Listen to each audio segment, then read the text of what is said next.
নমস্কার নমস্কার আমি বিধানচন্দ্র হালদার। আমার লেখা জীবনতরী সত্য ঘটনা অবলম্বনে আমার গল্পের বই, সেখান থেকে একটা গল্প পাঠ করছি।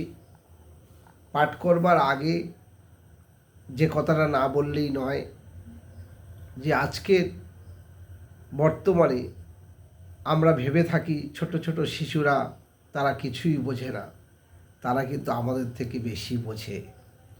তাই বাবা মা শিক্ষক শিক্ষিকার কাছে যা দেখেন, তাদের মনের মধ্যে কিন্তু সেই প্রতিচ্ছবি ভেসে ওঠে। বাবা মা শিক্ষক শিক্ষিকাকে তারা অনুকরণ করে। তাই শিক্ষক শিক্ষিকা বাবা মা যদি ভুল পথ অনুকরণ করেন, তাহলে ছোট্ট ছোট্ট কুড়ি চারা গাছ তারাও ভুল করবে, এটাই স্বাভাবিক। তাই আমার সেই ভাবনাকে নিয়েই গল্পের নাম দর্পণ। গল্পের নাম দর্পণ। স্যার আসবো, স্যার আসবো, স্যার আসবো, খুব নম্রভাবে স্টাফ রুমের দরজার সামনে দাঁড়িয়ে ডাকছে দশম শ্রেণীর ছাত্র দিবাকর। স্যার অমূল্য রতন মোবাইলে মগ্ন। মোবাইলের দিকে চোখ রেখে স্যার অমূল্য রতন জানালেন, কি হয়েছে, এত চিৎকার করছো কেন?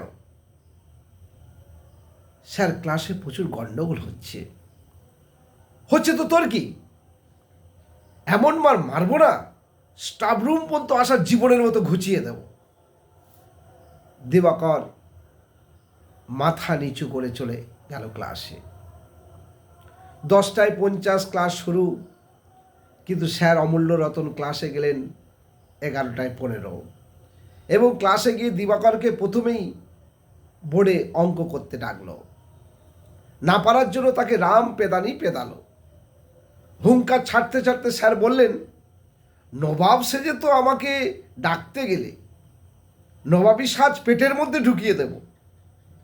দিবাকর কেবল কাঁদে, কিন্তু মুখে কিছু বলে না। ভয়ে কাঠ। মঙ্গলবার নবম শ্রেণীর ছাত্র শশধর স্টাফ রুমের সামনে গিয়ে ইংরেজি শিক্ষক শিবশঙ্কর বাবুকে বললেন, আসবো স্যার? এসো, কি দরকার? কিন্তু স্যার মোবাইলের দিকে চোখ সরালেন না। অর্থাৎ মোবাইলের দিকে চোখ রেখেই মোবাইলেই মগ্ন। স্যার, প্রজেক্ট জমা দিতে এসেছিলাম। যখন তখন তো এসে দিলে হবে না, যখন তখন প্রজেক্ট জমা দিলে হবে না, দূর হ চোখের সামনে থেকে। গরু কথাকার, বারবার বলেছিলাম এক এক করে প্রজেক্ট জমা দেবে না, সবাই একসাথে আসবে। আমি খুবই ব্যস্ত। শশধর নীরব কান্নায় স্টাফ রুম থেকে বেরিয়ে গেলেন। স্যার মগ্ন থাকলেন মোবাইলে, এটাই তার ব্যস্ততা। বুধবার অষ্টম শ্রেণীর ছাত্রী ঝর্ণা বলল, ম্যাডাম আসবো? বায়োলজির ম্যাডাম রুক্মিণী দেবী তৎক্ষণাৎ ঝংকার দিয়ে বলল, কি হয়েছে? শরীর খারাপ ম্যাডাম। তাতে আমি কি করব? হেড স্যারের কাছে চলে যাও, এখন আমার সময় নেই। ম্যাডাম কিন্তু তৎক্ষণাৎ পুজোতে কটা শাড়ি, কটা ব্লাউজ, গয়নাগাটি, এমনকি কটা সায়া হলো, সেই নিয়ে আলোচনায় মগ্ন হয়ে গেলেন। বৃহস্পতিবার একটা মজার ঘটনা ঘটল। ইতিহাসের শিক্ষক রত্নকান্তবাবু বিপ্লবীদের অবদানের কথা পড়াচ্ছেন একাদশ শ্রেণীতে। এক এক করে নেতাজি, গান্ধীজি, ক্ষুদিরাম, প্রফুল্ল চাকি প্রভৃতি শহীদদের কথা বলছেন। এমন সময় স্বপ্নীল বলল, স্যার, গান্ধীজিকে কে হত্যা করেছিলেন সেটা তো না জানলে হবে। আমি এখন জীবনী পড়াচ্ছি, বেশি জেনে গেছো তুমি, বড় লাট সাহেব হয়ে গেছো। আগামী দিন 100 থেকে 120 পৃষ্ঠা পড়া থাকলো, আজ তোমরা একটু পড়ে নাও। এই বলে স্যার মোবাইল দেখতে শুরু করে দিলেন ক্লাসের মধ্যে। শুক্রবারের কথাটা না বললেই নয়। বাংলা ম্যাডাম স্টাফ রুমে টিফিন আওয়ারে মিড ডে মিল খাচ্ছেন, ডিম ভাত। এমন সময় সপ্তম শ্রেণীর একদল শিক্ষার্থী এসে বলল বাংলা ম্যাডামকে, ম্যাডাম ম্যাডাম আমাদের ডিম ও তরকারি কিছুই নেই, আমরা এখন কি খাবো?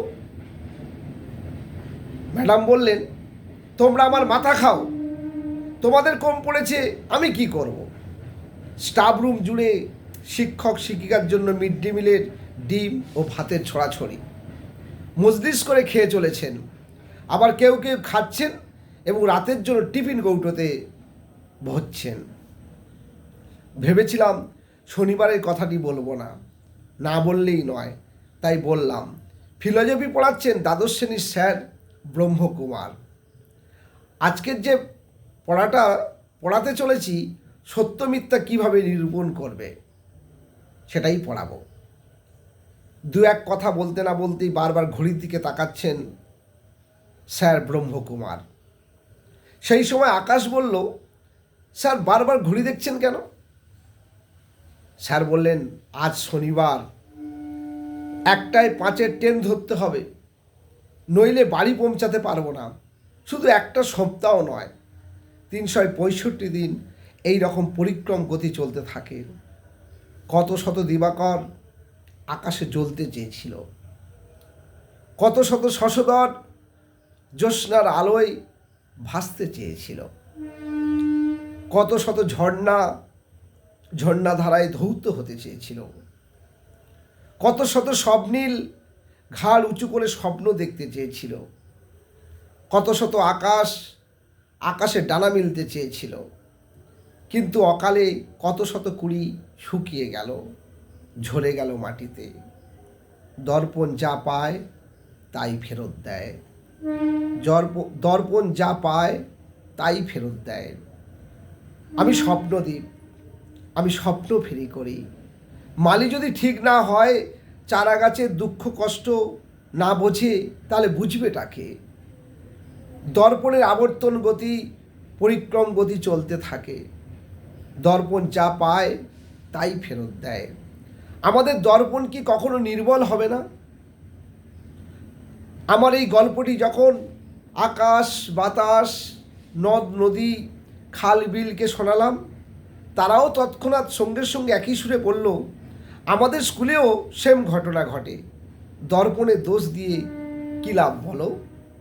নমস্কার, আমি বিধানচন্দ্র হালদার, কাকদ্বীপ শান্তিনিকেতন কবিতাকুঞ্জ। নমস্কার।